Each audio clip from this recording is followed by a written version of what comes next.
ఏటండి జానకమ్మ గారు ఏడ్ చేస్తాండ్రు? ఓరే ఏంట్రా 3 రోజులు పెట్టి కనపడ్డ మానేస్తావు? మనకు బోకేదో పుట్టాడు కదా. మనకేట ఎదవా? అదేనండి, నాకు దొంగ కొడుకు పుట్టాడు కదా, అడు డ్రగ్స్ అలవాటు చేసుకోండి. అవునా, మరేం చేసావురా?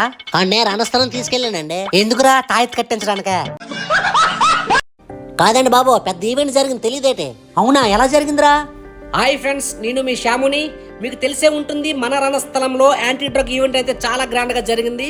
ఈ ఈవెంట్ లో చిన్న పెద్ద ముస్లిం ముతక కార్మిక సోదరులు కూడా రావడం జరిగింది. దీన్ని ఎంతో గ్రాండ్ గా జరిపించిన సిఐ గారు తన తోటి పోలీస్ సిబ్బంది ఎంతో కష్టపడి ఈ ఈవెంట్ ను విజయవంతం చేశారు. దీని ముఖ్య ఉద్దేశం ఏమిటంటే డ్రగ్స్ వద్దు, భవిష్యత్తే ముద్దు. ఈ డ్రగ్స్ వాడడం వలన ఎదిగొచ్చిన కొడుకుని తమ తల్లిదండ్రులు కోల్పోతున్నారండి. ఈ వీడియో చూస్తున్న ప్రతి ఒక్కరు కూడా డ్రగ్స్ కు దూరంగా ఉండి మీ తల్లిదండ్రులని ఆనందపరచండి. దయచేసి ఎవ్వరు కూడా డ్రగ్స్ కి బానిస అవ్వకండి ఫ్రెండ్స్, ఇది నా విన్నపం. సరే, ఇంత చేసావు కదా, మీ కొడుకు మారిపోతే ఏం చేస్తావురా? మెడలో అడ్డగిరిసి కింద కోసేస్తానండి.